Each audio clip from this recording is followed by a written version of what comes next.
We seem to be off course. We cannot see land. We seem to be lost. At 9:15 p.m., the tanker SS Gaines Mills is wrestling the seas some 75 miles offshore. The crew sees a sudden bloom of fire in the sky, then a column of flame on the water, burning for minutes. 27 souls, lost in a single afternoon and night. December 5th, 1945. The sky is a flawless blue. They won't make it. They are Flight 19. In Fort Lauderdale, Florida, a routine training hop is on the board. The plan is simple. Lift off from Fort Lauderdale, fly east roughly 63 miles to a practice range called Hen and Chickens Shoals, drop dummy bombs, turn north about 73 miles, then cut back southwest to base. A neat triangle sketched over clear water. They're led by Lieutenant Charles C. Taylor, a seasoned combat pilot with roughly 2,500 hours in the air. At 2:10 p.m. Eastern Time, Flight 19 lifts off. Estimated return, 5:30 p.m. For the first 90 minutes, everything is textbook. Weather perfect, formation tidy. Then the radios begin to tell a different story. At 3:40 p.m., Fort Lauderdale Tower catches a call. Not from Taylor, but from one of his trainees, the voice tight with doubt. He's trying to reach his leader. Taylor isn't answering on the standard frequency. Minutes drag. Then at 4:10 p.m., Taylor cuts through the static with an emergency. We seem to be off course. We cannot see land. We seem to be lost. Tower operator Robert Cox asks for position. Taylor's answer becomes the hinge of the entire disaster. We are not sure of our position. I'm sure I'm in the Keys, but I don't know how far down. The Keys. If Taylor is in the Florida Keys, home lies to the northeast. But he isn't. The broken land under his wings is almost certainly the Bahamas. Low islands and banks that, in poor light, can look like scattered keys. Taylor reports both compasses unreliable. He believes the only way home is to fly northeast. On the student radios, you can hear a different picture. Their instruments seem fine. They know Florida is west. If we would just fly west, we would get home. But Taylor is the commander. He sets the course, and the course turns the wrong way. While the men argue bearings, the sky changes character. By late afternoon, a winter nor'easter has built into their route. Gale force gusts, fast-moving squalls, seas building beneath them. Visibility slips. Horizon lines smear. At night over water, that's when spatial disorientation stalks even experienced pilots. Fuel becomes the metronome. By around 6 p.m., gauges are running low. Taylor's transmissions fray. He realizes the Keys call was a mistake, but the map in his head won't settle. One clipped line comes through. When the first airplane hits 10 gallons, they'll ditch together. Imagine that pact. In a blowing storm, in darkness, in cold Atlantic water. When one can't stay aloft, all 5 will go down within sight of each other, so rescue can find them. It is logical. It is terrifying. At 7:04 p.m., the last fragment reaches land. FT, FT, the start of their call sign, Flight 19. Then silence. Even before that last transmission, a search and rescue armada is surging to sea. Navy, Coast Guard, civilian vessels. 2 PBM-5 Mariner flying boats, big long-range patrol planes, scrambled to the area Taylor most likely reached. One of them, call sign Training 49, lifts off from Banana River Naval Air Station at 7:27 p.m. 13 men aboard. At 7:30, a routine position report. After that, nothing. A second vanishing, on the same night, in the same weather, headed for the same patch of ocean. For decades, that coincidence became the pulse of a legend. At 9:15 p.m., the tanker SS Gaines Mills is wrestling the seas some 75 miles offshore. The crew sees a sudden bloom of fire in the sky, then a column of flame on the water, burning for minutes.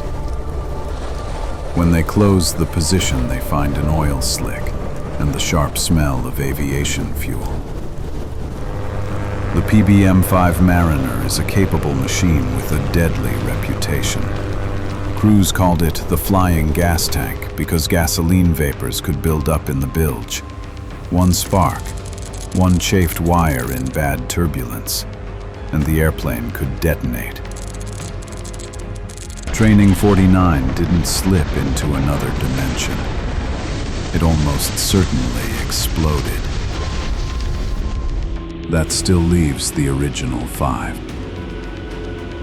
The search that follows is immense, one of the largest in naval history. Aircraft and ships rake more than 300,000 square miles of ocean.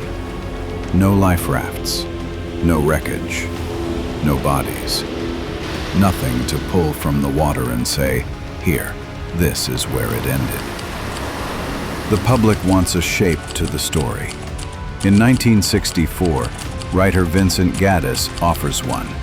He coins a name for the region bounded by Florida, Bermuda, and Puerto Rico, the Bermuda Triangle.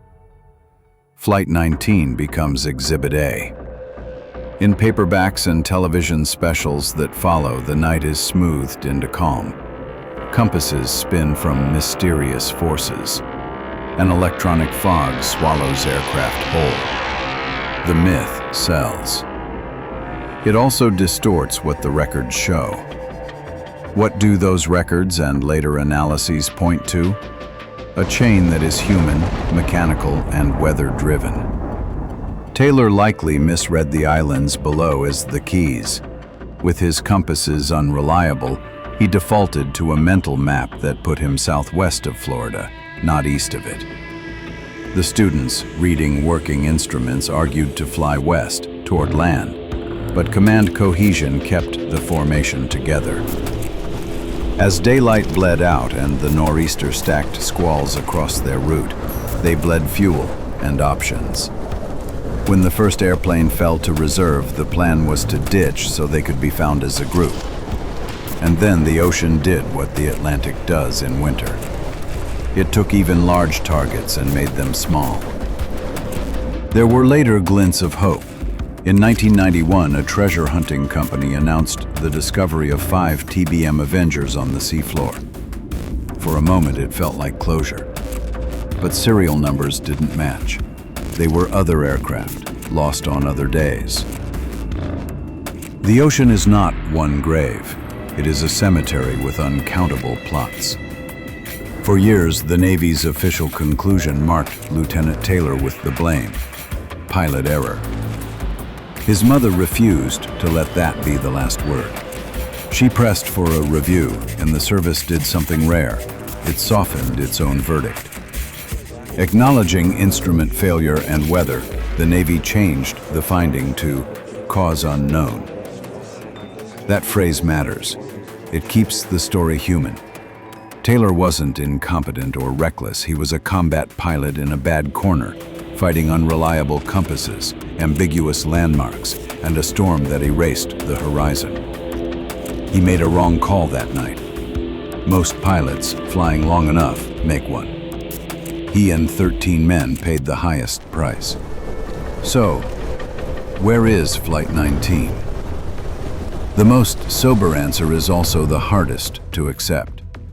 The Gulf Stream, an immense fast river within the ocean, runs a few miles an hour off Florida's coast. Any debris from a night ditching there would have been swept away in hours, smeared across hundreds of miles by wind and current. then lost in winter seas. TBM Avengers are heavy, with radial engines and thick structures. If they touched down hard or broke up, they would have sunk quickly.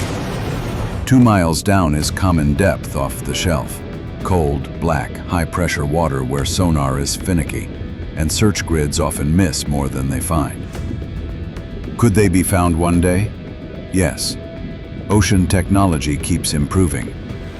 But the Gulf Stream keeps its secrets.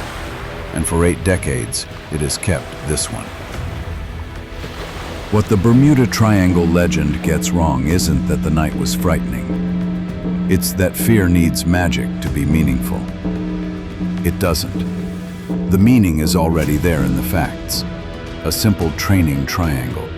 A leader convinced he was somewhere he wasn't. Compasses that couldn't be trusted. Students pleading to turn west. A winter storm closing in. Fuel burning down. A plan to ditch together so everyone's chances would rise, then 5 airplanes and 14 men gone into water that would not give them back. And on the way to help them, 13 more men in a Mariner that likely exploded before it could even reach the search area. 27 souls, lost in a single afternoon and night. Not to a hole in the world, but to a chain of mistakes, malfunctions, and weather. Exactly the sort of chain that aviators train to break, and that sometimes still breaks them. If there is a lesson in Flight 19, it isn't that physics fails over the Atlantic. It's that over oceans, in winter, the margin for error can go to 0. The men of Flight 19 flew into that margin. The Atlantic, vast and indifferent, has held the rest.